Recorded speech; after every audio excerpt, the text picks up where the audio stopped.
Gavana ma kaunti ma Kisumu ngire Peter Anyang Nyong'o koro ne okawo thuolo mar makende mar chwalo ote mag iko mag mosa ne oganda go iko ma pi kata midhiero mar ohula mapek motenore koda koth manyo chwe pacho ka indi otino piny godo kawuono ne oketho mwandu magi ma opogore ka oriwo nyaka darogi e miechgi magisebedo ka gijotie.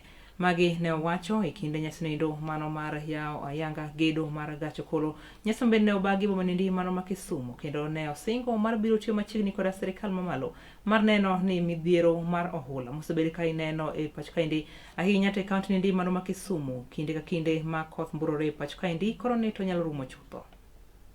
Before I speak, I would like to recognize my colleagues who are here, the governors of Homa Bay,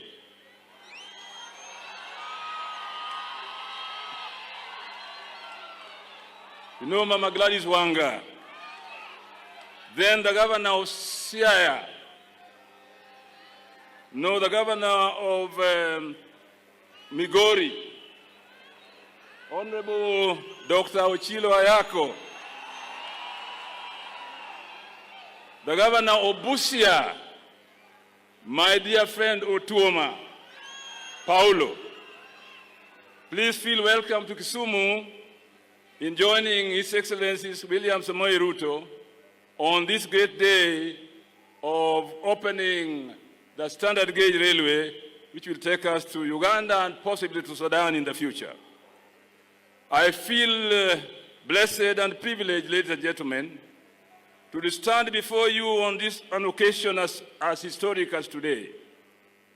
As the host governor, allow me to extend to Your Excellency and to all our distinguished guests a very warm welcome to Kisumu County.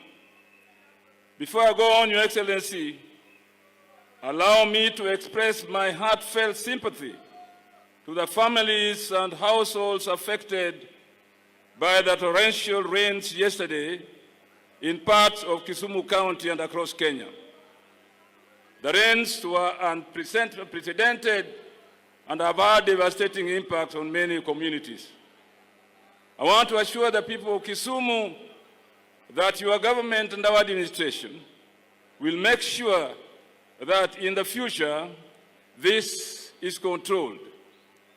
In addition to the ongoing Soin Koru Dam project, which is aimed at managing floods in the Kano area, we expect the National Youth Service, Your Excellency, to complete the dike construction along River Miriu in Lower Nyakach.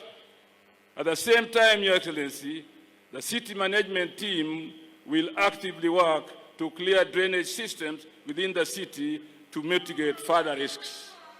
So I assure you, Your Excellency, next time we have heavy rains in this part of the world, Kisumu in particular, we shall make sure that we mitigate against floods.